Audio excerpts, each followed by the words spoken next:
tulabyenga abamu ku bantu abakola emirimu gya bulijjo abagikolera ku makubo abakolera ko business n'ab'entambula bennyini tutunuulira abantu abavuga boda boda ku mulundi guno babagambye tebalina kukola olw'ensonga nti enkuŋŋaana zino zigenda mu maaso. Nze bwe wantegeezezza okujja mbere naawe wano zigenza okubeera 12.5 nga ntuuse. Nga weewookera ki? Okuva Entebbe okujja ekisubi Entebbe road Nakawuka Mpigi gye bayise kati. Okuva ekisubi Aizeno Namulanda okutta Ekyerutembe bw'otuuka Ekyerutembe n'ogweka Jjanzi oze osala ku Kisajja n'ojja e Bunnamwaya. Boda boda kwolwo oluguudo kati wa expressway mukiibi obadde ova Entebbe n'ojja oyita expressway kati lugaddwa gwe toteekwa kuyitako puroguramu yabaki yabagenyi. So nga kyandibadde enteekateeka eno ey'emyaka 3 gye tugenda okubeera nga tutambuza nnaamu naye teyagudde bugwi. Twakimanya emyaka 3 bannaffe abagenda otuteera akatambaala bwe bajja noteeka naye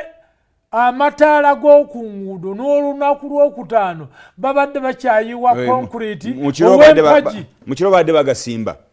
tuliziganya ennaku z'omwezi nga nnya Desemba eriya ey'ebwebajja otuuka ekisubi emiti egigenda okuteekebwateekebwa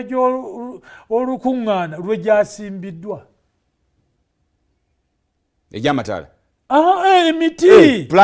ebimuli n'emiti okugiteekako okulaba kaki nti ensi eriguli sebo byasimbiddwa mu Desemba. Ne twamanya myaka 3 mabega myaka 3 nti Uganda ffe tulikola ki ffe tulitegeka mu 2023 October tuliba tutandise okufuna abagenyi advance party kuba abakulembeze b'ensi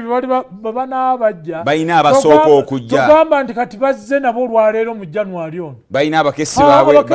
bajja advance party zaabwe zajja dda omwezi gw'omwenda September omwezi ogw'ekkumi ng'obuveera bujjudde kasasiro nga wali enguudo nga ikyali gyabinnya nga zifaanana nga bwe zijjira kati tulongoosa kakati ekyo tuba tunaabye mu maaso naye ng'obujonjo bukoze eki busigaddemu. Ekyo kyekiriwo kati enteekateeka etunuulira omusingi gw'obukulembeze n'ebyobufuzi. Enteekateeka ya nnaamu nti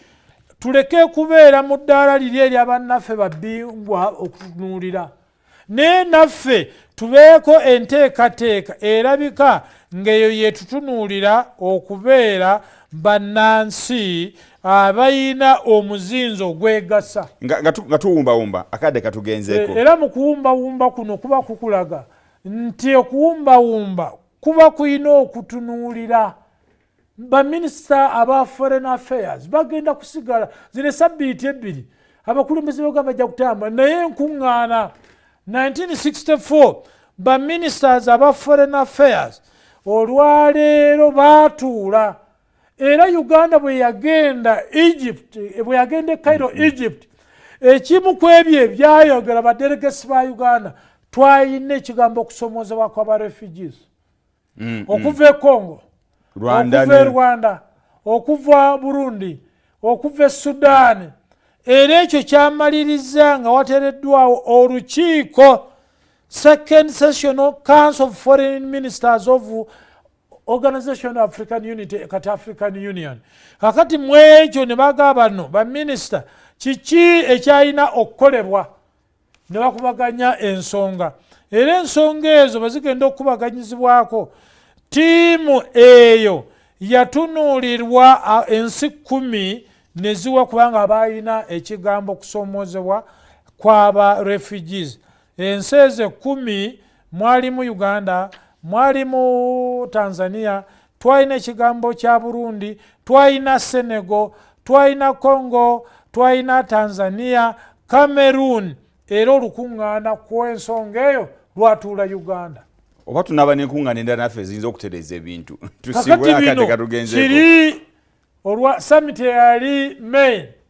bwegwe bye byateesebwayo tufuna ne summit endala nyingi mu myaka 3 conferences zaayo nga mu myaka 3 nti ebyo bikubaganyiziddwako Munyonyo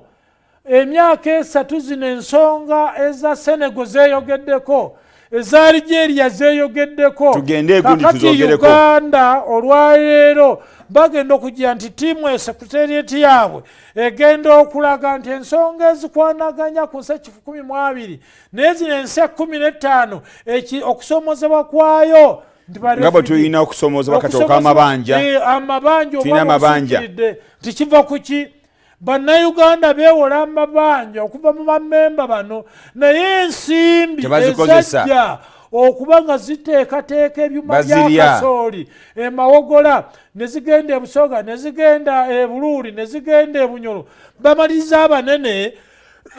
sente nga bazizizza ku mumwa weewa akadde katugenzeeko Mukubabyasi naye neyanza nnyo neyanzege